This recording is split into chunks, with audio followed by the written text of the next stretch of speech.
حضرت ابو سعید خدری رضی اللہ تعالی عنہ بیان کرتے ہیں،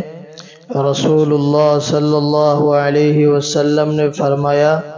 اگر کوئی شخص اپنی زندگی میں 1 درہم صدقہ کرتا ہے تو یہ اس کے لیے قریب المرگ 100 درہم صدقہ کرنے سے بہتر ہے۔ حضرت ابو درداء رضی اللہ تعالی عنہ بیان کرتے ہیں، رسول اللہ صلی اللہ علیہ وسلم نے فرمایا،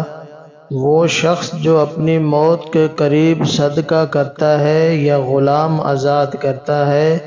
تو وہ اس شخص کی طرح ہے جو شکم سیر ہونے کے بعد ہدیہ کرے۔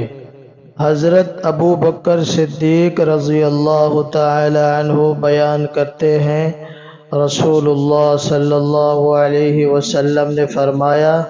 فساد و لڑائی پیدا کرنے والا، بخیل اور احسان جتلانے والا شخص جنت میں داخل نہیں ہوگا۔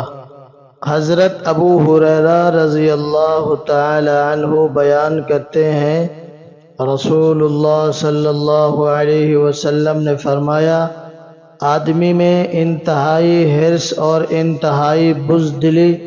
جیسی خصلتیں بری ہیں۔ حضرت ام بجید رضی اللہ تعالی عنہا بیان کرتی ہیں، میں نے عرض کیا، اللہ کے رسول، مسکین میرے دروازے پر کھڑا ہو جاتا ہے، حتیٰ کہ مجھے حیا آتی ہے کہ میں اس کے ہاتھ پر رکھنے کے لیے گھر میں کوئی چیز نہیں پاتی، تو رسول اللہ صلی اللہ علیہ وسلم نے فرمایا، اس کے ہاتھ پر کچھ نہ کچھ رکھ دیا کرو، خواہ جلا ہوا کھر ہی کیوں نہ ہو۔ حضرت ابن عباس رضی اللہ تعالی عنہ بیان کرتے ہیں، نبی کریم صلی اللہ علیہ وسلم نے فرمایا، کیا میں تمہیں مقام و مرتبہ کے لحاظ سے بدترین شخص کے بارے میں نہ بتاؤں؟ عرض کیا گیا، جی ہاں۔ آپ صلی اللہ علیہ وسلم نے فرمایا، جس سے اللہ کے نام پر سوال کیا جائے اور وہ نہ دے۔